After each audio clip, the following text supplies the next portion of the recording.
Welcome to Sip, Knit, and Page Flip, the cozy podcast where literature meets fiber arts. Join me, Mrs. Makeda R, as I blend my passion for reading and crafting in a warm and inviting space designed for book lovers, knitters, and fiber artists alike. Each episode, you'll enjoy engaging discussions about your favorite books while sipping on a cup of tea, wine, or coffee. Get ready for delightful conversations about latest literary gems, classic reads, and everything in between, all while sharing tips and tricks for knitting and other fiber arts. Whether you're nestled in your favorite chair with a good book or working on your latest project, this podcast is your perfect companion. So grab your needles, your favorite beverage, and let's create a tapestry of stories together.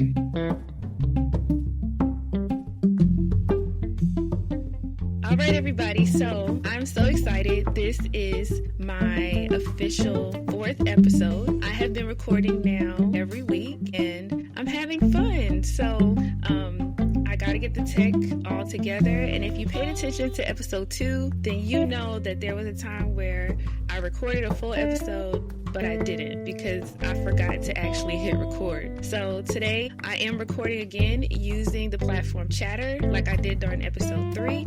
And I'm so excited. I have a live audience, but it is a little bit nerve-wracking, you guys. We do Facebook Live, Instagram Live, and you don't exactly get to talk back. You read comments. That's one of the great things that I do love about Chatter is that we actually get to have conversations. So before the podcast actually started, we were just kind of talking a little bit with the live audience. And I will admit, even though it does make me a little nervous, it is still fun. I still enjoy that community and that connection part. So I want to invite you to the podcast. Thank you so much for joining me. I am honored that you have decided to take this time with me and with our community. If you are someone that would like to get connected, then make sure to check out all of our socials. You can find us at Sip, Knit, and Page Flip everywhere, really, except for TikTok. If you paid attention during the last episode, then you know I'm not fully invested there for the podcast yet, but that's okay because we do have a community just like, you know, all of our hobbies in general have a community. Today, we're going to get into a few different topics. I was talking to my daughter the other day about my podcast, and she said, Mom, you know, I know that you are sharing about your hobbies. I know you're talking about the books that you like, the projects that you're working on, but she said, Mom, I also think that you should share whatever your heart's desire. And while I had originally talked about sharing some of the things that are in my mind and on my heart, I was a little bit hesitant to do it because I was wondering, you know, what are my listeners going to feel like? What is going to be their experience as I share? But that little nudge that she gave me, it was really important because I feel like I do need to share. When I released the last episode, I took a clip from it and I shared it on my TikTok. And it wasn't about my projects. It wasn't about my current reads. It was really about the patience that I have gained through knitting. And I talked about how when I first started, I really just wanted to cut a knot out of my project or, you know, throw it down and not finish it. But because I've been knitting now for 18 years, I have a bit more patience. And I think that knitting has really helped me with that. She asked me the other day too, how do I deal with so many things? And I told her, I really think more people need to knit. And she said, everyone doesn't really want to knit, Mom. And I said, I know that, but my personal opinion is I think more people need to knit. I have learned patience. I've learned certain levels of self-control. I've even learned the art of mastery with certain things because of my hobby. And when I first started knitting, I had no idea where this was going. I just wanted to make a scarf and a hat because I had been crocheting already and I liked how it was coming out, but I wanted something that was more familiar to me, like the garments that I was wearing on a regular basis. So I said, okay, let me figure this knitting thing out. And that was where I thought it was going to end. Here we are, 18 years later. I knit socks, sweaters, shawls, hats, blankets, and I've done some inner work. I have a certain level of inner peace. It helps me through my prayer, whether it is prayer for me or prayer for other people. It helps me when I just need to wait. And for a long time, that was something that I did have to do. I had to learn how to wait. Knitting helped me with that. But we're going to get into that a little bit later. I just kind of wanted to share it with you. If you do see me looking up, and for those of you who are in podcast land, you cannot see me. And I say this a lot, you cannot see me. But if you decide that you would like to see me, then make sure to jump over onto our YouTube channel where you can get the full view. Now, the Sip Knit and Page Flip YouTube channel will only have about 15 minutes of this clip, okay? And that is because we need more followers. And YouTube is nothing like it was 15 years ago where you could just start an account and have all access. Today, if you want to post longer videos, you have to have more engagement, more followers. So I'm only allowed to post a 15-minute video there, but if you want to see the full video, then please check out Mrs. R's Books and Things. That is my bookish/knitting channel. These videos are uploaded there. Once I get more access onto the YouTube, I will update it. So if you would like to see the projects that I'm going to show, if you would like to see some of the yarn that's inside the yarn haul, or even what I'm doing, then you can check it out over there on the YouTube. And so some of what you guys are going to see me do is look over here, and that's because I have my show notes to kind of guide me. The first thing we're going to get into is my projects. We're going to talk about what I have finished. We're going to talk about what I'm working on, and then we're going to get into a little bit of my hopes to add to my whips. For those of you who are just joining us and may not know, there are some acronyms that, you have to get to know if you're going to be in the world of knitting. You have to know that whips are works in progress.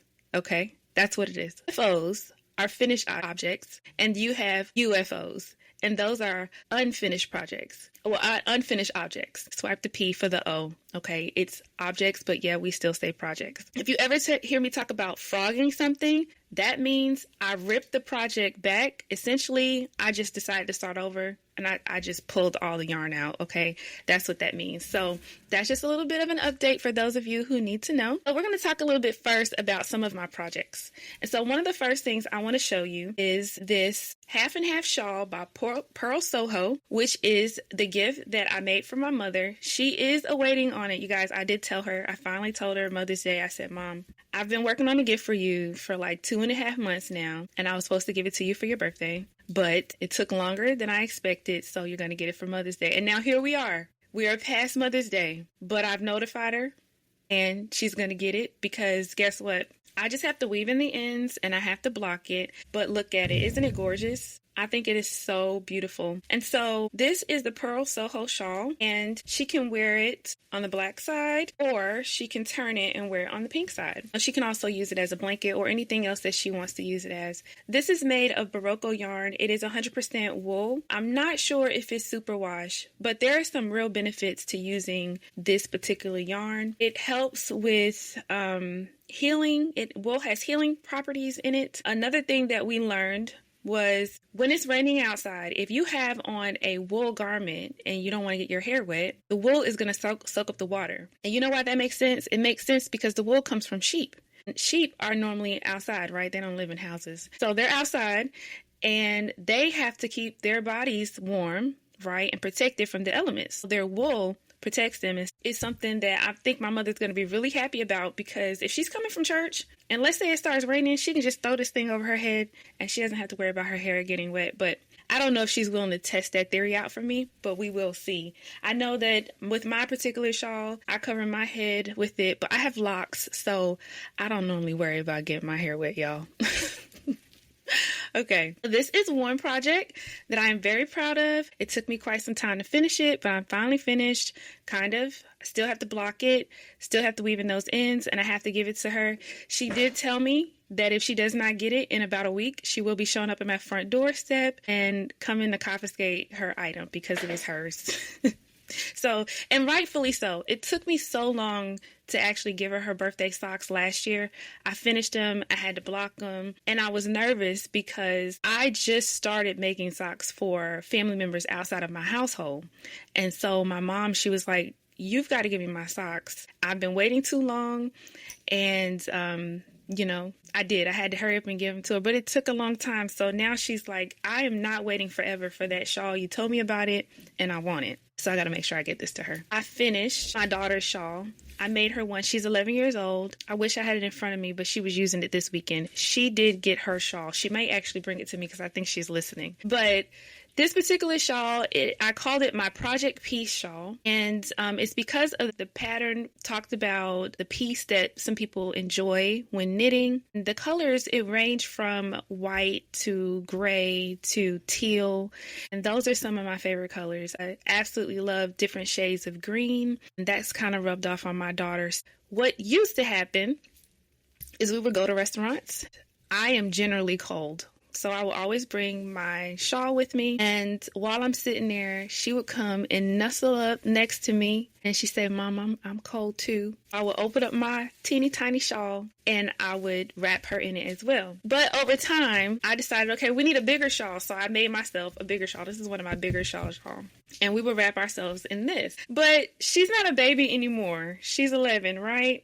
And so it became a bit more complicated. And so I just decided, okay, I'm going to make her one of her own. And so I did finish that for her. She's been loving it. I mean, I think every day this week when we went out or something, she basically used it.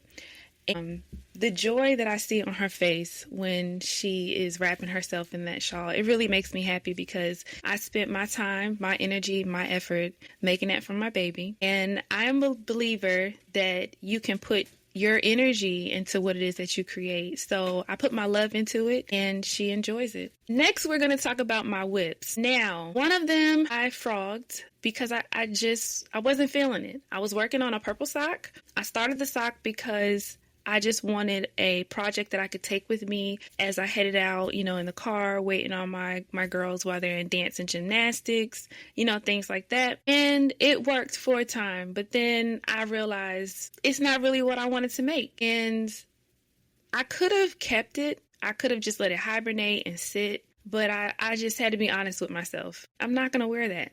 I'm not going to wear those socks. So I took it out. It's actually a cape. And it can be a capelet. And so I'll show you guys a picture, but this is how far I've gotten with it so far. And I just realized I am not describing things for those of you who cannot see in podcast land. So I have to do better.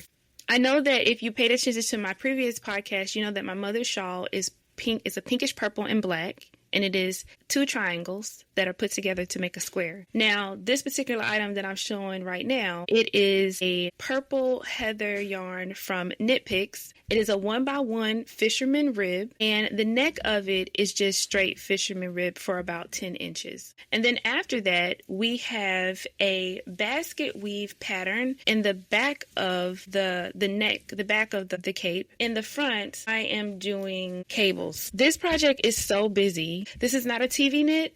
This is not something that I can just forget about and just work on and not pay any attention. This is a focus and get her done project. Yesterday morning and the morning before, and I really spent some time and gave my attention to this project. I learned something new. It's the first time I ever did a purl front and back. It's the first time I ever did a make one left purl and a make one right purl. These are all new stitches for me. And it's good. It's good for me that I am learning new things with my hobbies because I don't want it to get boring. I don't want to feel like there's no challenge here. It's nice to have TV knitting. It's nice to do things that I can just relax and do. But then sometimes I'm up for the challenge. So that's this particular project. And I'm going to pull it up so you can actually see it. Again, if you would like to see it, this is going to be inside the show notes, but it's also going to be on the YouTube channel. And for those of you who are live, you get to see it too. So this is the cape. It is by Knit Picks. As you can see, there are cables all down the front of it. It can be a cape or a capelet. The capelet would stop at the elbow, but the cape goes all the way down to about mid-thigh. And so I've already done the neck. Now I'm working on the shoulders and the back. It's just downhill, literally, from there. And I want to show you the back of it because the back is a basket weave pattern, which I think is absolutely gorgeous. And then on the bottom, it has this horizontal cable. This is called the Nuala Cape, and I really like this. It came in my email one day and I was like, oh my gosh, I have to make it. I'm not making it in the green. I'm making it in the purple heather. And both of these are Knit Picks projects. So this is a Knit Pick pattern and I'm using Knit Picks yarn. The next project that I'm working on is a shawl. Now this shawl is a bit of an experiment. The colors are, that is. The pattern is absolutely beautiful, but the colors are an experiment. I basically took this pretty pink yarn, this beautiful teal yarn, and then this variegated self-striping brown, white, and speckled yarn with a little bit of this baby pink yarn and put it together in this shawl. Now, a few weeks ago, I wasn't sure that I was going to like it. And one of the reasons is because of that brown and white speckled, how it's going through the shawl. But as I kept on going and I kept on seeing the pattern work up, I am in the section where it's just pink. I'm starting to like it a little bit more. We're going to see how it actually works up. It does have quite a bit of lace in it, and I am nowhere near done. That's 2 projects that I'm working on that I have to focus my attention, and it might just be something about where I am at this point in time in my life. I don't know, but that's what I feel like doing, and so that's where we are. So that's it for my current whips, things that I'm actually focused on doing. Of course, there are other things that I work on sometimes, but these 2 things have my attention, and then I do plan on starting some socks soon. I want to share my thoughts on knitting, okay?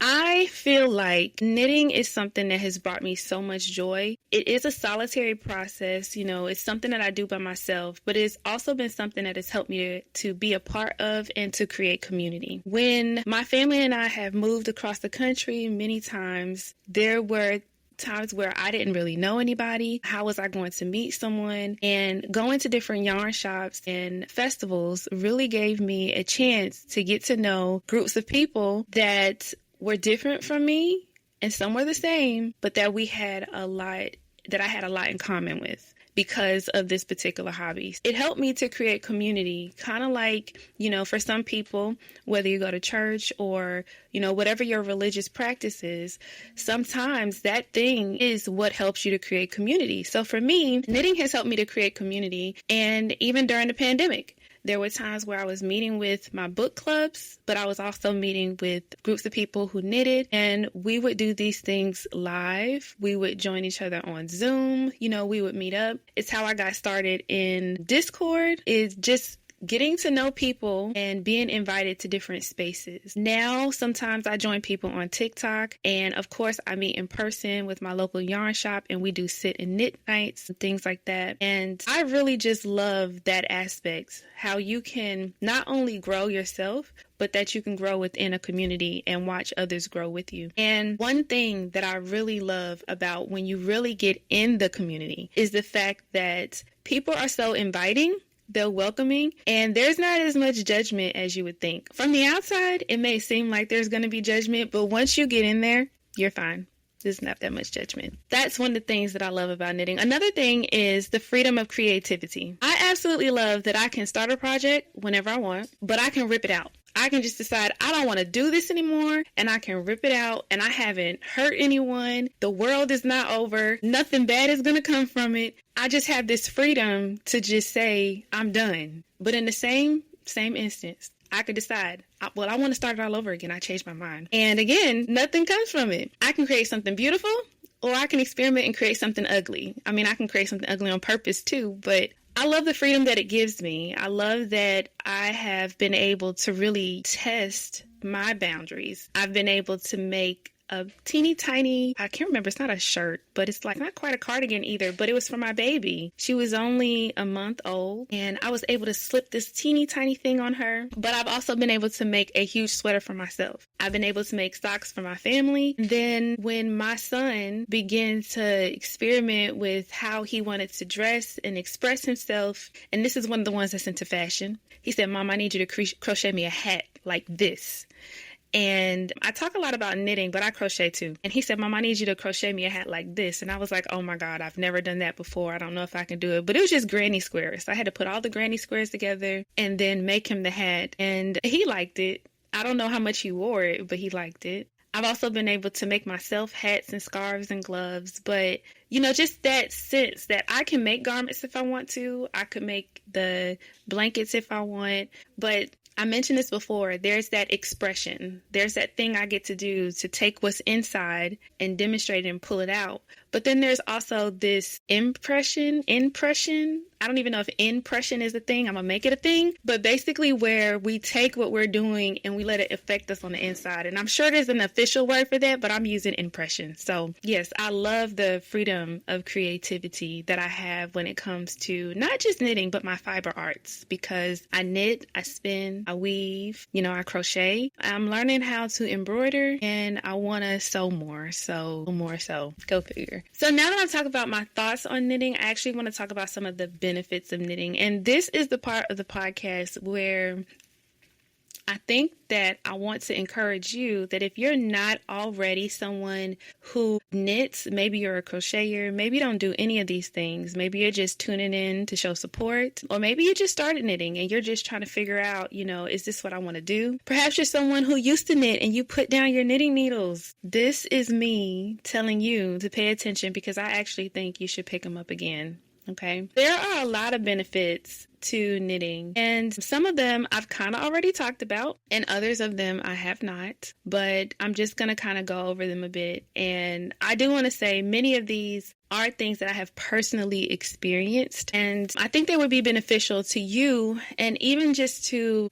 a lot of people today. Knitting is something that stimulates our brain functions. It actually helps our cognitive abilities. It stops the decline that many people face. So it helps with preventing, or I guess slowing, Alzheimer's and dementia. And the reason why is because it helps with memory and attention and problem-solving skills. So sometimes just the process of remembering that you need to knit versus purl, or like in that one pattern that I'm doing, the cape, I have to do a series of stitches that I have to use my mind for. And I'm not saying we don't use our mind for everything. That sounds kind of crazy. But I am saying that I have to remember the set of, I guess I would say, motions that I have to achieve in order to, accomplish my goal of making this project. We have to read patterns if there are, certain things we want to create, or we have to create the pattern and work from memory. So for me, I've been making socks so long, I don't need a sock pattern, but I do need to remember the process of making the sock.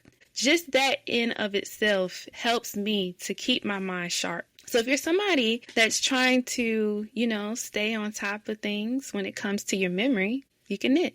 It also helps to reduce stress and anxiety, and I can attest to that. There is something about knitting that helps us to take the energy that we are feeling and actually move it. Energy is something, when you think about it, and we've been taught this, it is not created, nor can it be destroyed. It is just simply moved from one place to another. And so when we are experiencing energy within our bodies, when we are experiencing anger or frustration, when we're experiencing stress and anxiety, we can let all that be pinned up on the inside, right? And we can just fester. This is how people actually begin to have like anxiety attacks or anger fits, things like that, is because there's nowhere for that energy to go. And so what begins to happen is we begin to boil on the inside. I mean, I can tell you, there was a time where I got really angry and I almost made myself sick. And I had to, of course I had to pray, but then I had to grab my yarn,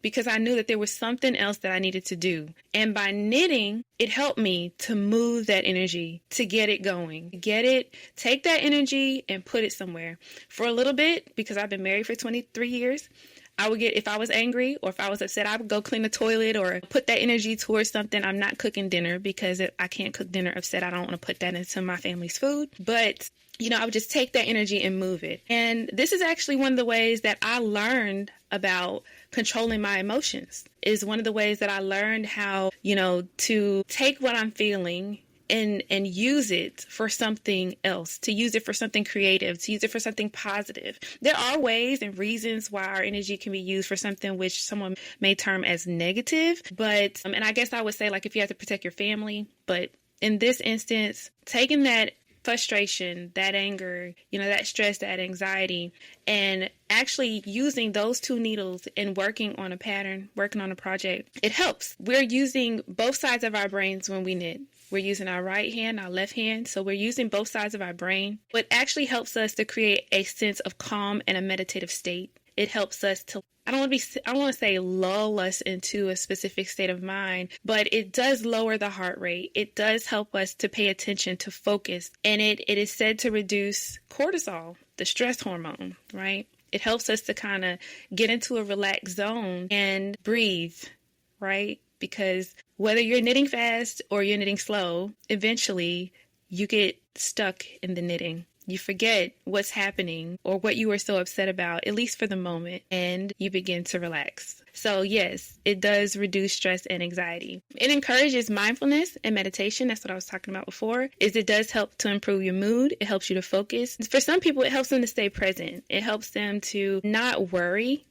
When we talk about encouraging, the state of mind, there are studies that show that people who even yarn shop, like just the fact that someone walks into a room full of yarn, touching the yarn, some people will squeeze the yarn, things like that. That helps too. Those send, dopamine through our body. And the colors, whether you see colors that you love, more colors that you hate, they still help with how you feel. So there are studies that show that just by people going into yarn shops or, your local stores and checking out the yarn and looking at all the colors, it helps people to have a sense of relief. It helps with fine motor and dexterity because we're using our hands. Tapping the mic. Because we're using our hands. And depending on the type of tools that you are using, it also helps. I personally have a copper set of needles. I have wood needles. I have metal needles. When we work with different types of yarn, whether it's wool, because we have certain conductors, certain things that absorb different types of energy, certain things that have healing properties. And I don't know if you know this, but the fabrics that you wear, they actually carry a certain level of frequency. So you can look this up. If you wear spandex or nylon, certain things, even polyester, certain things are going to have a lower frequency level and they can actually pull from your body, whereas other things add to your body, like linen, wool, cotton. Wool vibrates at 5,000 megahertz, I think it is. Cotton can go anywhere from 100 to 5,000 megahertz. And if you're wondering why is this important, it's because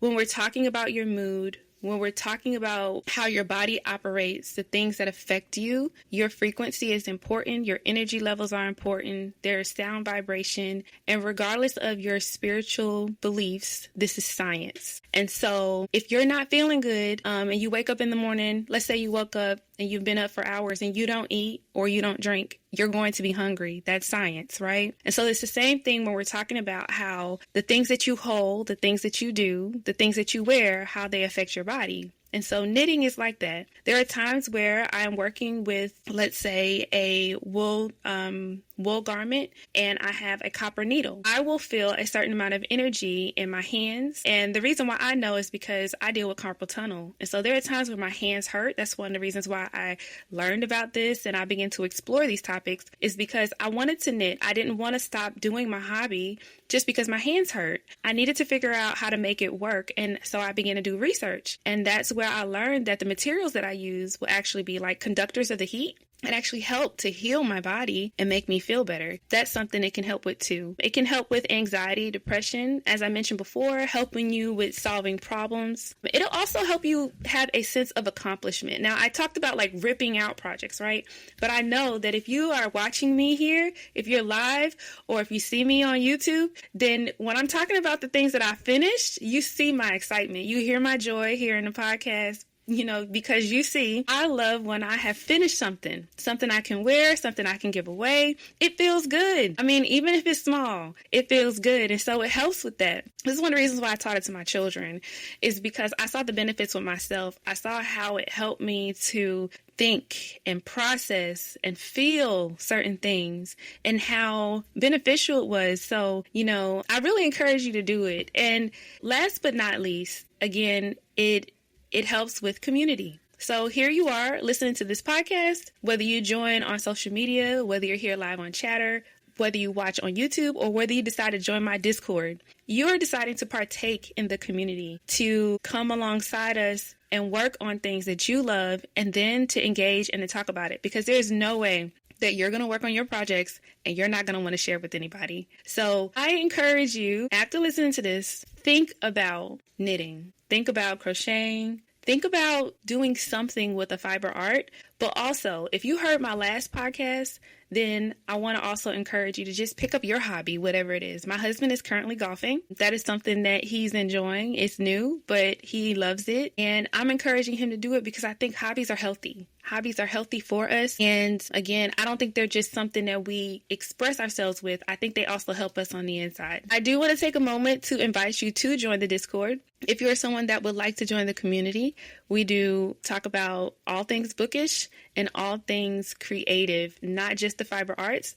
We talk about paper crafts and sewing, and we will be talking about cooking because I've learned that while I've cooked for a long time for my family, I've learned how much I really love not just eating the food, but cooking the food. And one of the reasons why is because I'm a vegetarian. And for the past 3 years, I haven't been able to eat meat. But it has still brought me so much joy to cook the meat in different ways. My family said, have the response of, it's great. I mean, even on the times where it's not so great, I'm like, okay, I can get better at that. And what I am learning is that I can season food by smelling it. I can season food by, looking at the seasoning. You don't have to taste it in order to know that it's seasoned well. So yes, I'm going to invite you to that. And so the link for the Discord is inside of the show notes. We've talked about the benefits of knitting. We've talked about my whips. We talked about my finished projects. And now I just want to share with you really quick a yarn haul that I did yesterday. So I don't know if you know, but Joann's craft store is closing. They unfortunately have filed for bankruptcy. They, for quite some time now, have had signs saying that, you could come in and get things on sale. But I think it's kind of official now because you can't even place an order online. And so last night, my family and we were out and I decided to take a trip to Joann's. And so I'm going to share with you what I got. Now, I do want to tell you it's a lot. It is a lot. And while I normally do yarn shopping anyway, and I normally have a budget in general, it may be a large budget or a small budget. It depends on the situation. Some of this yarn costs $1.80. And so, of course, I had to get... Had to may be a bit excessive, but I got what I wanted and what I feel like I will need for sweater knitting, blanket knitting, all types of projects, okay? So most of this is big twist yarn. So this is a teal blue big twist yarn here. And I'm just going to kind of run through it quickly. And again, if you would like to see it in podcast land, you can check it out on the YouTube channel. Here on Chatter, you can see it, and I will take pictures and post it. 2 skeins of the Big Twist white, 6 skeins of this Big Twist gray. It's a soft gray. This is it's actually more than a sweater quantity because the Big Twist is 380 yards. So technically, I can make 2 sweaters out of these. And this yarn was only $1.80. Big Twist cream. It's a Big Twist cream color. Got 6 skeins of that. Big Twist peach. I feel like I should have got more peach. Not me saying I should have got more. Pound of love in this blue color. Now, these are going to be used for a project. Someone that I know, she had a miscarriage and I was going to make her a baby blanket for her baby. But unfortunately, she lost the baby and I decided to just make her the blanket anyway. So that's what this will go towards. She's going to have a blue baby blanket. And so I have 4 skeins of Pound of Love and they are 1,000 yards each. $4. We have 3 skeins of the Big Twist. Same yardage. It's 1,093 yards. And this colorway is ivory. I bought 1 skein of the Big Twist in black. I think I should have got more. And then I have 1 skein of this toffee color Big Twist. I don't even remember grabbing this one, but I'm going to use it. The great thing, which I know it's not so great for Joann's, but it's great for me, is that when you buy 20 items, you get 20% off. And like I said, most of that yarn was $1.80, and then the bigger skeins were $4.80. They are all acrylic yarns, which I don't use in general for some of my garments, but when I am giving things away or I'm making blankets that I know will need to be washed and may not be cared for the same way that I would personally care for them, I do work with acrylic yarns. That is it for my yarn haul. For now, I will be back with another one eventually. You know that to be true. But that's it for the knit part. Sip. I'm not sipping on anything right now. We are actually out of coffee and I did not make my tea. I've been so busy this morning. But when we get done, I'm going to make me a nice cup of peach tea and I'm just going to sit and have that and probably work on one of my projects. For reading, my quick update is that I am currently reading A Man Called Uwe. I'm also reading a lot of policy because of the state of our world and how things are going. So I'm diving into a lot of policy and I encourage you to do the same thing just for educational purposes. I am also finishing a book called Restore Me, which I talked about in another episode, Zodiac Academy, and then I'm also reading The Compound Effect by Darren Hardy. And this particular book is supposed to be really, really helpful. I will say that so far it is helpful. It talks about how there is a predictable pattern that you will find when you want to accomplish certain goals. And it is that basically by doing the same thing or a certain number of things, not many things, but by doing a certain number of things, little by little, they all add up over time. So far, what I can see is that after 31 of anything, whether it's 31 days or 31 months or 31 years, the compound effect begins to actually take place. You begin to reap the reward of doing something over and over and over again. And so this book has been sitting on my shelf for a while. I decided to pick it up and read it. And at this time, I'm finding it very interesting and beneficial. And so I hope to be finished with this soon. Again, I would like to invite you over to my Discord. The links will be inside of the show notes. You can follow me on all social media channels as Make Rose Arts or Mrs. Art Bookish. You can come over to my YouTube channel, Mrs. Art's Books and Things, or you can check out the Sip, Knit, and Page Flip podcast YouTube. But I do want to thank you so much for joining me today. I have thoroughly enjoyed going through all of my hobbies, talking to you about why you should join in, and just having this time to sit and hang out together. So again, it is an honor that you have chosen to spend this time with me. It's almost an hour. Hopefully you have been doing something that you have enjoyed, whether it is, sitting in the sun, working on a project, or I don't know, you could be working on your work. I don't know what you're doing, but you chose to spend it with me and I'm honored that you chose it. So thank you so much for joining, and until next time, bye.